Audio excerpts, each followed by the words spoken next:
কি করে সাহস হয় যে আপনাদের এরিয়ার থেকে আমাদের কর্মীদেরকে উঠিয়ে নিয়ে যাওয়ার। সিতাইয়ের শিলদুয়ার থেকে বিজেপি নেতা নিখোঁজ, পুলিশের বিরুদ্ধে তুলে নিয়ে যাওয়ার অভিযোগ স্ত্রী। সিতাই ব্লকের আদাবাড়ি গ্রাম পঞ্চায়েতে শিলদুয়ার গ্রামের বাসিন্দা ও বিজেপি নেতা সুকুমার বর্মন আজ দুপুর থেকে নিখোঁজ। তিনি দীর্ঘদিন ধরে ভারতীয় জনতা পার্টির সঙ্গে যুক্ত এবং সিতাই বিধানসভার 1 নম্বর মণ্ডল সভাপতির দায়িত্বে রয়েছেন বলেই জানা যায়। পরিবার সূত্রে জানা গেছে, আজ বৃহস্পতিবার দুপুর 2:30 নাগাদ সুকুমার বর্মন নিজের বাড়ি থেকে মোটরসাইকেল নিয়ে বের হন। তারপর থেকে তার আর কোনো খোঁজ পাওয়া যায়নি। পরিবারের পক্ষ থেকে বিভিন্ন জায়গায় খোঁজ করেও কোনো সন্ধান মেলেনি। আর সন্ধ্যে 6টা নাগাদ সিতাই থানার একটি নিখোঁজ ডায়েরি করেন স্ত্রী শিবানী বর্মন। থানায় জমা দেওয়া ডায়েরিতে তিনি অভিযোগ করেন, শিলদুয়ার জুনিয়র হাই স্কুল সংলগ্ন এলাকা যাবার সময় আচমকা একটি পুলিশের গাড়ি তার স্বামীর সামনে চলে এসে দাঁড়ায় এবং পুলিশ তার স্বামীকে মোটরসাইকেল সহ তুলে নিয়ে যায়। এরপর থেকেই তার স্বামীর কোনো খোঁজ পাওয়া যাচ্ছে না বলে ডায়েরিতে উল্লেখ করা হয়েছে।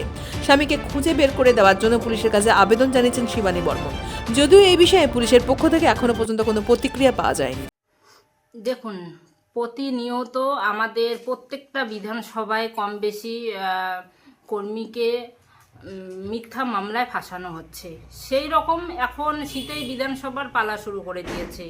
এখন ওরা প্রতিনিয়ত যেভাবে প্রত্যেকটা বিধানসভায় চালাচ্ছে, সিতাই বিধানসভায় সেরকমটা শুরু হয়নি, এখন ওরা শুরু করেছে।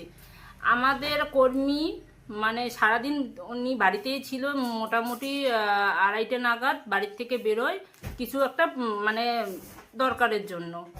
এখন তাকে মানে হয়তো কারণ বশত টিএমসি বলেন বা অন্য কোনো প্রশাসন পার্টিকে দিয়ে কাজ করাচ্ছে, তো তাকে হয়তো ফলো করতেছিল।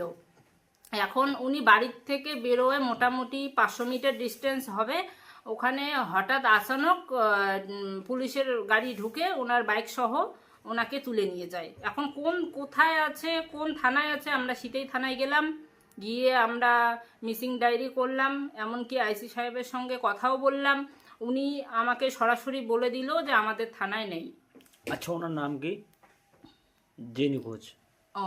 আমাদের মণ্ডল সভাপতি, 1 নম্বর মণ্ডল সভাপতি ভারতীয় জনতা পার্টির, ওনার নাম সুকুমার বর্মন। উনি কতদিন ধরে এই বিজেপির সঙ্গে যুক্ত, এই দলের সঙ্গে আপনাদের? 8 বছর হবে।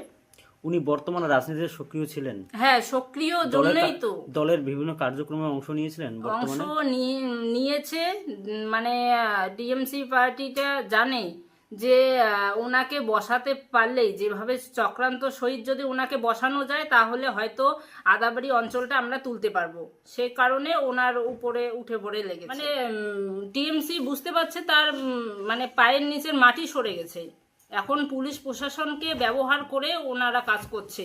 তাই এখানে পুলিশ প্রশাসনকে আর কি বলবো, যারা মানে দলদাসের মতো কাজ করছে তাদেরকে আর কি বলার আছে।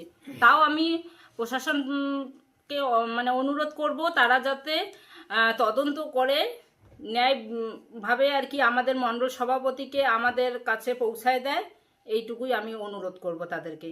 কি নাম আপনার? আমার নাম বিউটি রায়। ভারতীয় জনতা পার্টির কোন দায়িত্বে আছেন আপনি?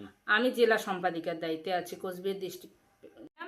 আমি থানার আইসিকে করজোরে অনুরোধ করেছি, এমনকি বলেছিও, তো বলল যে আমাদের থানায় নেই। তো আমি এই ব্যাপারে থানার আইসিকে অনুরোধ করে বলবো, দৃষ্টি আকর্ষণ করে বলবো যে আপনারা একটু আপনাদের এরিয়ার থেকে আমাদের কর্মীকে উঠিয়ে নিয়ে যাচ্ছে, এরকম আপনারা বিষয়টাকে সিরিয়াসলি ভাবুন। এমনকি এইরকম যদি হতে থাকে তাহলে অন্ততপক্ষে আমাদের সিতাই ব্লকের রিপোর্টেশনটা কমে যাচ্ছে। একটু এই ব্যাপারটা আপনারাও প্রশাসনের তরফ থেকে বিষয়টাকে দেখুন। কি করে সাহস হয় যে আপনাদের এরিয়ার থেকে আমাদের কর্মীদেরকে উঠিয়ে নিয়ে যাওয়ার, যদি সেরকমটা হয়ে থাকে।